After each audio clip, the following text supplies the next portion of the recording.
Hello again. I have no use at all for racial prejudice, and the idea of denying a well-qualified candidate a job or university place on the grounds that he or she is black, Asian, Jewish or Muslim, disabled or a woman is utterly repugnant to me. I believe that most people feel this way. This is why the dishonest propaganda which suggests that public bodies, government departments and large companies will ensure that their staff reflect the community sounds so alluring. It suggests that they will try to find the best people for the job, regardless of ethnicity.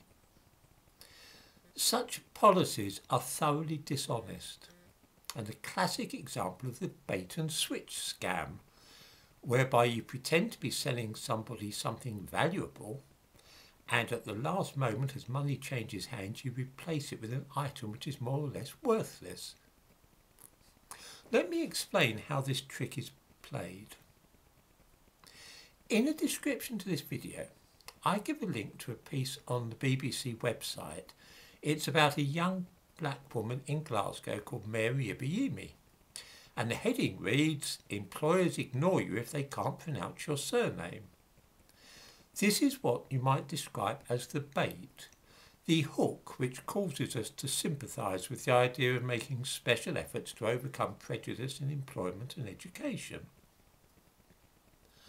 Obviously, if well-qualified people are being overlooked simply because they are black or have foreign names, this is scandalous and unfair. It is a problem which must be dealt with. Of course, I might mention in passing that a moment's thought causes us to stop and think just how likely this really is. Do Polish plumbers really have difficulty finding work because their name is Andruszkiewicz or Zielinski? I'm inclined to doubt that.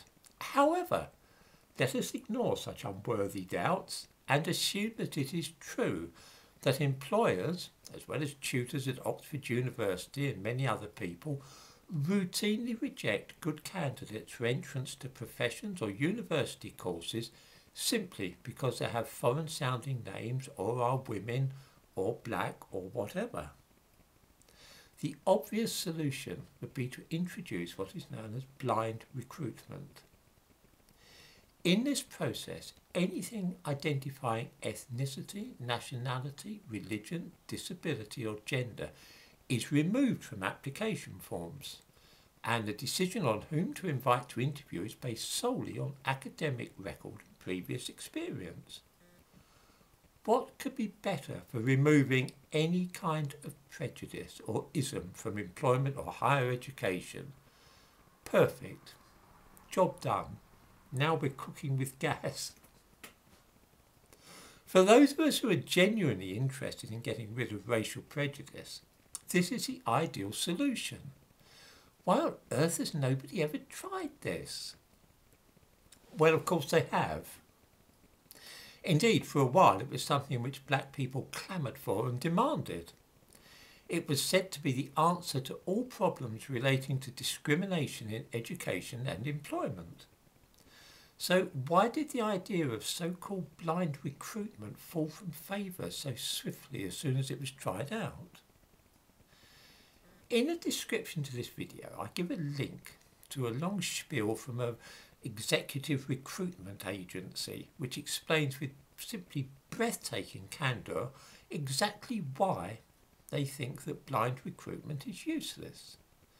Let's see what they say. And now I quote.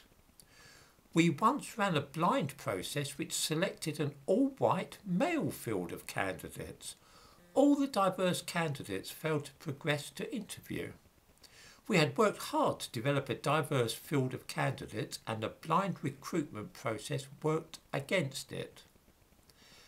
And right there you have the nature of the problem and the way in which well-meaning white people who disapprove of racial prejudice have been tricked. When it comes to diversity in employment, the object of the exercise is not to recruit the best candidate for the job, the one most likely to be who you are looking for, regardless of skin colour and gender. Having a diverse workforce is actually an end in itself. It has nothing at all to do with getting good or competent staff or students. Skin colour and gender matter more than talent and aptitude. When you run blind recruitment and choose staff purely on the qualities and experience needed for the job or the place at university, you're likely to end up with white men. The same thing happens at universities, civil service, the police, fire brigade and everywhere else that this has been tried. The experiment has been undertaken a number of times and the results are usually the same.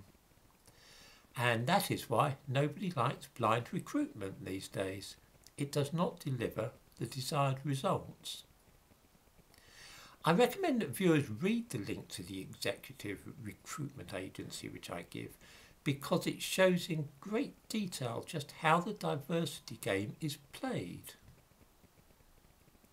Just to sum up, people who do not like racial prejudice, and that includes most people in Britain and probably the United States, are persuaded that many excellent black applicants for jobs are overlooked just because of their colour, as evidenced by names, or perhaps where they live or gained their education or experience.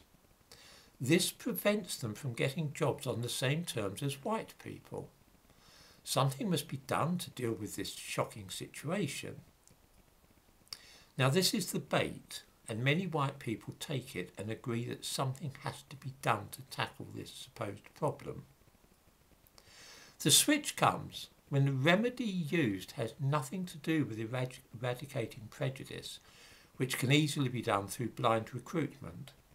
The actual solution is quotas of women and ethnic minorities, whether they are the best qualified for the position or not. The situation where 50% of employees are women and 20% belong to ethnic minorities is now an end in itself and no longer has anything at all to do with prejudice.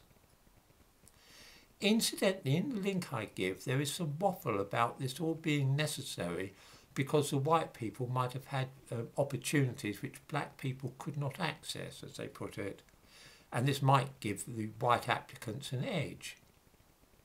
This is another piece of dishonesty, but I think I shall have to devote a separate video to the subject, as I've probably been droning on for long enough now.